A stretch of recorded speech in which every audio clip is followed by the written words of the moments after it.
Okay, here we are on MENSCHlife. We have Wilfred Yaphe. He's a stand-up comedian, and he's sitting down. I hope you can still tell jokes sitting down. It's not a problem. I think I can. Yeah. So Wilf, I first spoke to you a few months ago. Right. And you're very persistent. Now, not that I'm a rabbi or anything like that, but you know they say a rabbi, when somebody says 3 times I want to convert, finally he says, okay, we'll talk. So you were very persistent, and I appreciated your calls, and so we're happy to finally get you on the show. Well, I'm happy to be here. I've been blessed with my ability to tell jokes.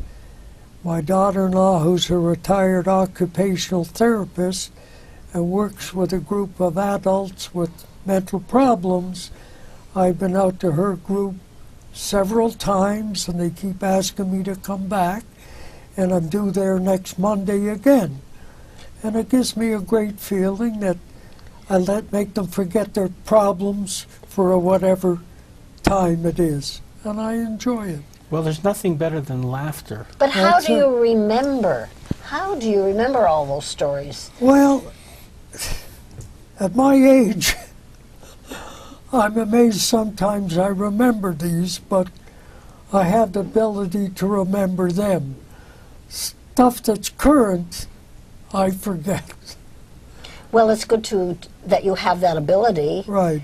And good for all of us when we're faced with such disheartening news day in and day out. Right. It's like a ray of sunshine to hear a good joke. Have you got one?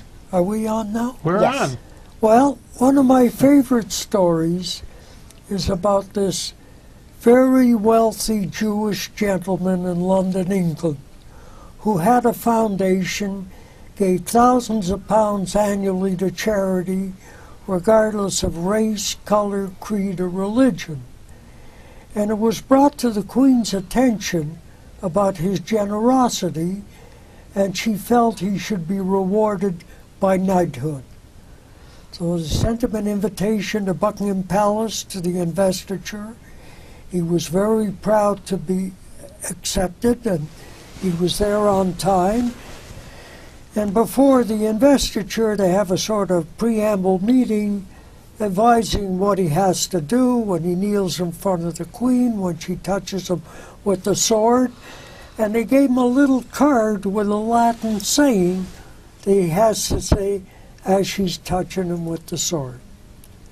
When his turn came up, he's on his knees. She's ready to touch him with the sword. His mind goes blank. Can't remember what he has to say. It was during Pesach. He figured he'd fake it. And he said, Ma nishtana halayla hazeh mikol halaylot. And the Queen turned to her equerry and said, why is this night different from all the other nights? Oh, no. Oh.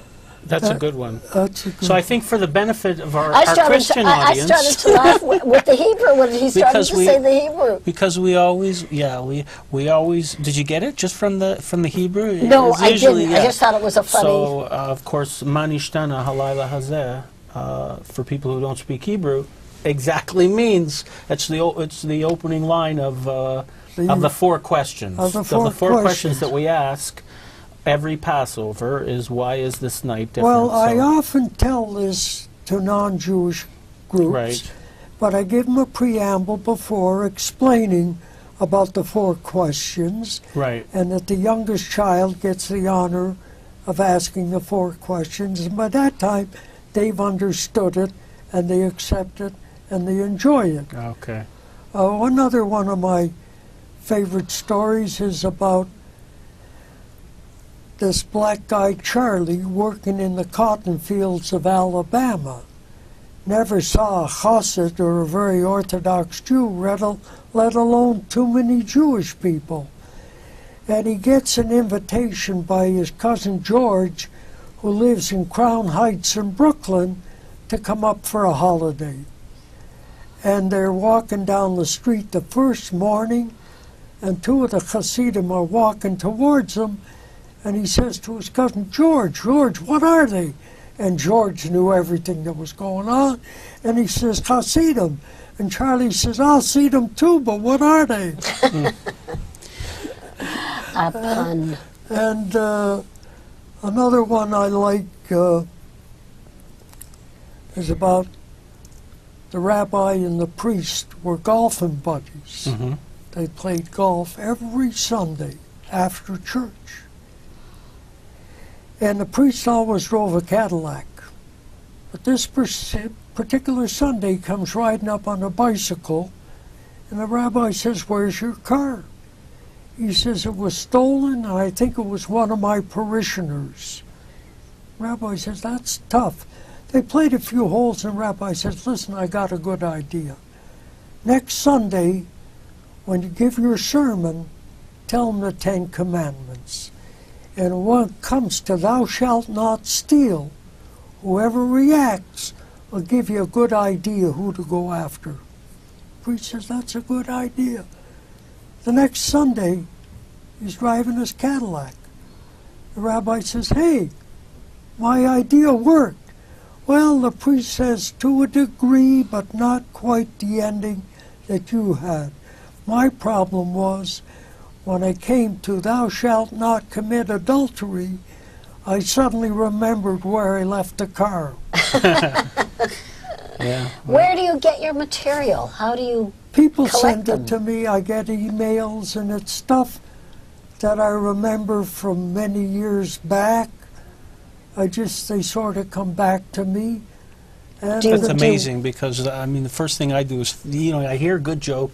I say, I got to remember that one. And then Gone, Yeah. like do the you wind. write them down? I write them down. I have a little book Ah. here, and I write them Let's see the down. little book. But you Let's don't see the have little to read from them. I used to know No. somebody that actually I he can- loved to tell jokes and he didn't remember them, so you have to look through them. The story goes that Bush had a meeting of his high brass. Okay, listen, we have to take a short break. So Save it. Hold this one. We're going to be back in just a moment with Okay, Wilf I'll Yaphe. take Hang it. on.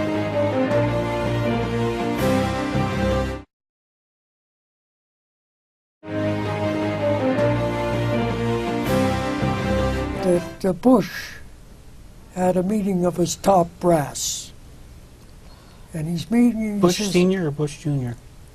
the last President Okay, Bush. Bush.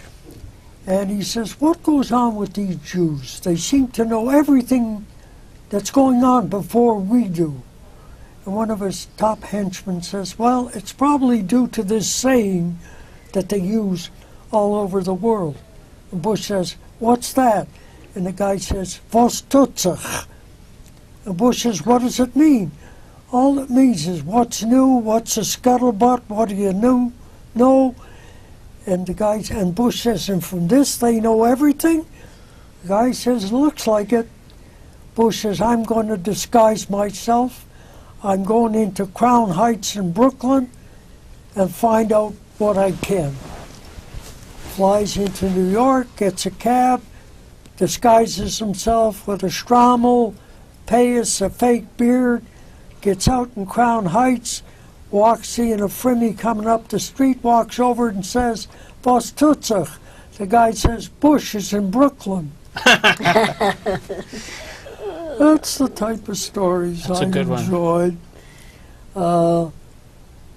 But did you ever do this for a living? What did you do for a living? What do you do? You're still working. I'm a sanitation supply salesman. I've sold sanitation products for over 65 years. I'm probably the oldest salesman in this industry. What is it you sell exactly? Cleaning supplies. Cleaning supplies. Yeah. Cleaning supplies And you're still, and you're still equipment. doing it. Still doing it, yeah. Yes, right now we just got hold of a fantastic hand dryer for corporate use for buildings and all. It's made in Montreal. It's guaranteed for 10 years. The quietest thing available, dries the hands in 10 seconds. So that's the kind of thing you sell. That's the kind of thing I sell. And vacuum cleaners and Do you all. tell your customers jokes? Oh, yeah. I tell my customers jokes. That's probably why So- they buy your stuff. Can you they get love me? having you. Can you get me a deal on a hand dryer? Sure. I can get you a deal on a hand dryer. How much is a hand dryer like that? A hand dryer like that sells for $975. Plus installation. Well, it's actually, the beauty of it, it adapts to whatever voltage you got. You don't Okay. have to worry if you got 220 or 120. It adapts. Plus, it runs on about a sixth of the power of what we know as conventional hand dryers. It's guaranteed for 10 years. It's a beautiful piece of And are you shipping them to the U.S.? We have a No, lot of no. viewers in the U.S. They may be shipping them to the U.S. out of Montreal. Yeah. That's where they're made. So they shouldn't call you if they're in the U.S. and they want to No, buy a hand I dryer? don't. No, you're dealing Toronto. We deal Canada? in Toronto, yeah, in Canada. But Right. if they're going to deal in that kind of volume, they're going to deal direct with the manufacturer. Did you ever think of writing a joke book? Did I ever think of writing a joke book? No, I haven't. But I got my little Let's see book. that little book. I got my little book here, and I'm going to read this one to you because this one is something a little different.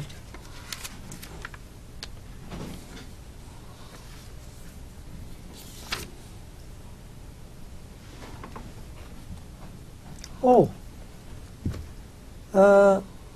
right now, the family of the late Bob Hope are suing Dolly Parton for, what's that when they steal Copyright infringement or something? infringement, Okay. okay, of his theme song. And my wonder is, all she did was use one note and change two little words, and this is infringement? What did she do exactly? She changed it to, thanks for the memories. I thought this was a true story you're telling. Doris.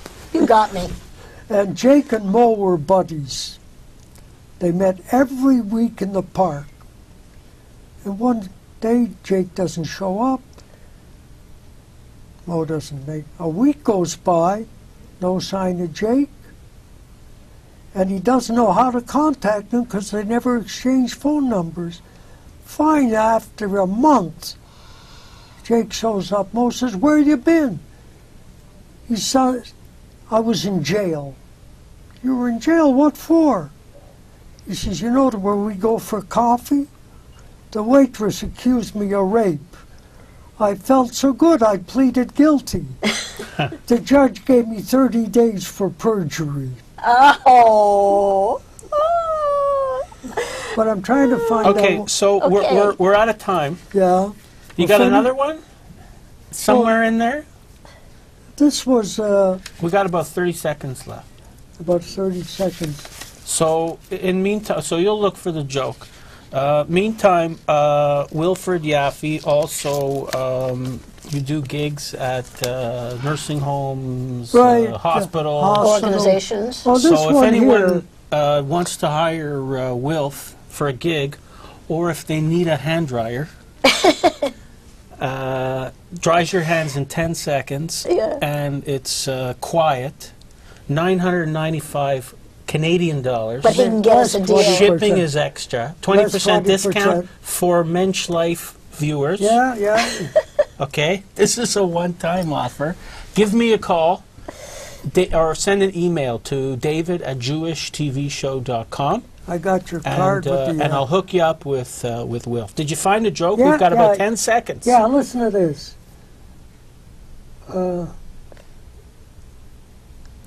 Windstorm, rose trellis, a sand ridge, a windstorm, and in pun style it comes out to a beacon, lattice, tornado, a beacon, lattice, tornado, sandridge. Oh. Okay, that's all the time Whoa. we have for today. Wilf, thanks so much for coming in. Oh, it's a pleasure. I'm David Grossman. I'm Doris Epstein. Until next week, don't forget to be a mensch. Shalom.